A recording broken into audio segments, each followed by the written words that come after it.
Snoke theories were all the rage before The Last Jedi, but after it, I told myself I would not do another such theory video. You see, there were people making theories after The Last Jedi, and I just felt like they were all absolutely ridiculous. I told myself I could not make more Snoke theories because I could see no way that Snoke would actually still be alive in Episode 9.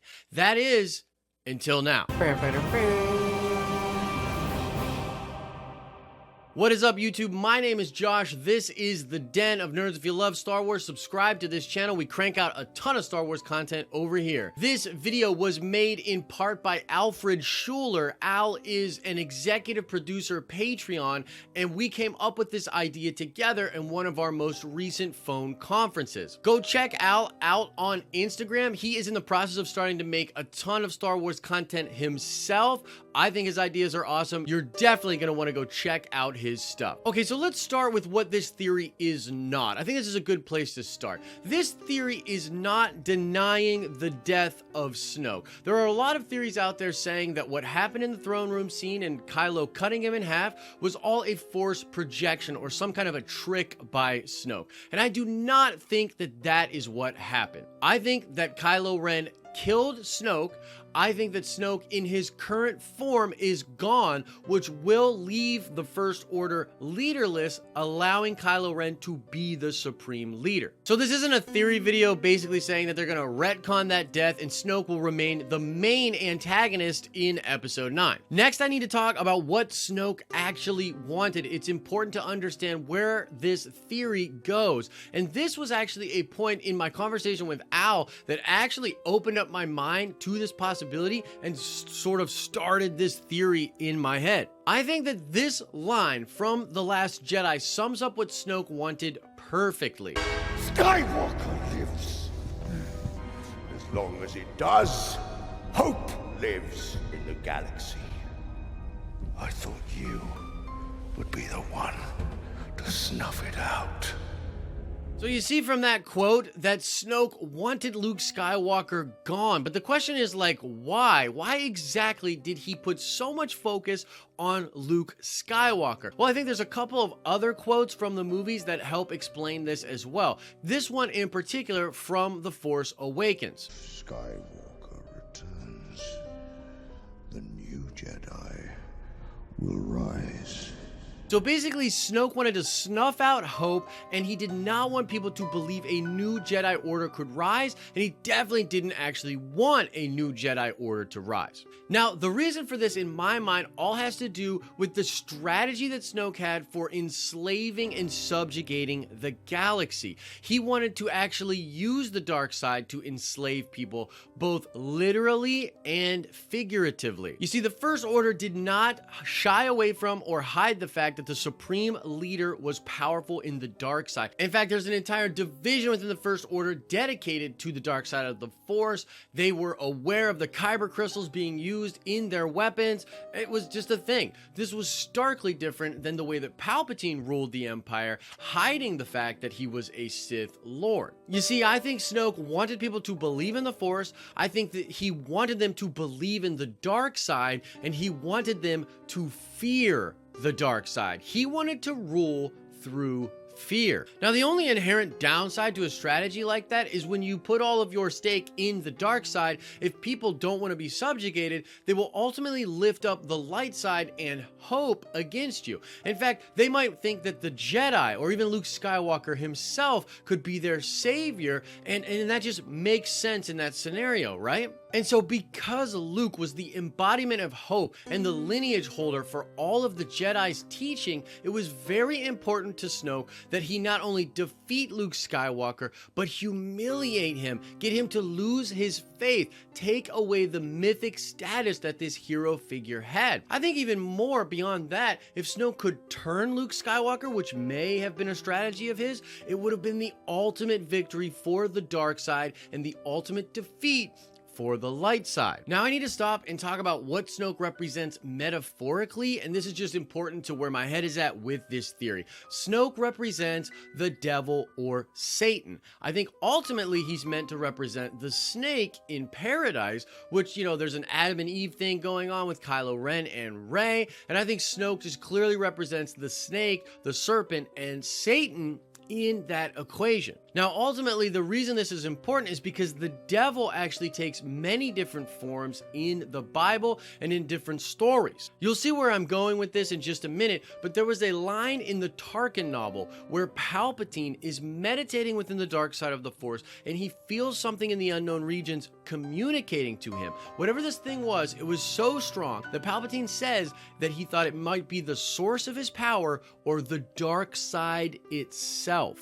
I think that thing was Snoke, and I think Snoke is something similar to a Force devil or a demon that has just this omni level of power within the dark side. It's even possible that he's a fallen will, which would be sort of a corrupted angel of sorts. And if you're not aware of what I'm talking about there, go check out the Snoke is a fallen will theory video that I did. I'll put it up somewhere here.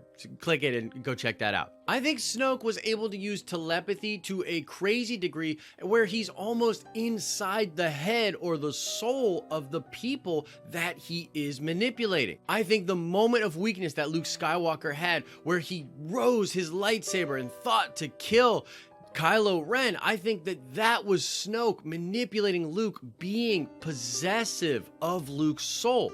Remember, Luke says after that the thought vanished like a fleeting shadow. I think that means it was Snoke. There is an infamous part in the Force Awakens novelization where Rey is told to kill Kylo Ren during their battle within the forest. It is the same voice that was given to Snoke the entire novel, and people believe that Snoke was already in Rey's head, so powerful that he was omnipresent during the battle in the forest. And on top of all of that, Snoke was so clearly inside Kylo Ren's head, maybe even from birth. This is in the Bloodline novel where Leia feels a dark presence surrounding her, even with the child still in the womb. In fact, Kylo Ren got it the worst. He was the most manipulated, the most possessed, the closest, the most twisted by this Force devil known as Snoke. I think it is possible that Snoke has possessed Kylo and is at least alive in some form, imprinted upon his consciousness. I know, it sounds pretty weird, but hear me out, because I think that this might actually happen in the film,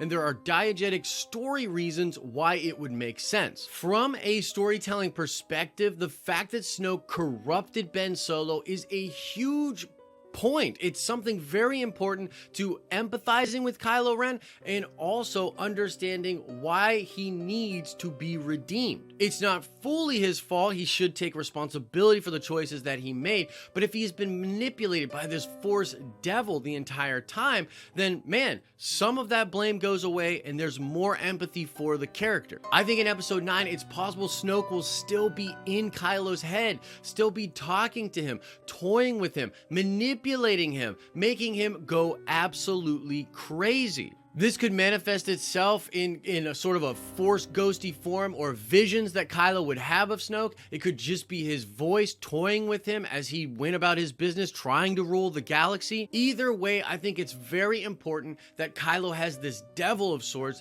that he is still fighting against. The light side inside him will be drawing Kylo to make more empathetic decisions as a leader, and they need this devil on the shoulder, so to speak, to be trying to corrupt him and make him make brutal dark side decisions. Ultimately, this would leave Kylo in a scenario in which the only way to truly defeat Snoke, the only way to truly be free of this corruption, of this possession, is to turn back to the light side fully. As I said before, this would go a long way to getting audiences to empathize with Kylo, which I think was the whole point of the Snoke character. I mean, there's precedence for this. Darth Vader was, of course, manipulated by a devil-like character known as Emperor Palpatine. That fact was very important to getting audiences and the character of Luke Skywalker to understand that there was still good within him. Darth Vader had the Emperor, Kylo Ren will have Snoke, and just because they took that away away in one sense does not mean that it's still not very important from a storytelling perspective. And the best part about this theory is that it allows Kylo to still be the supreme ruler,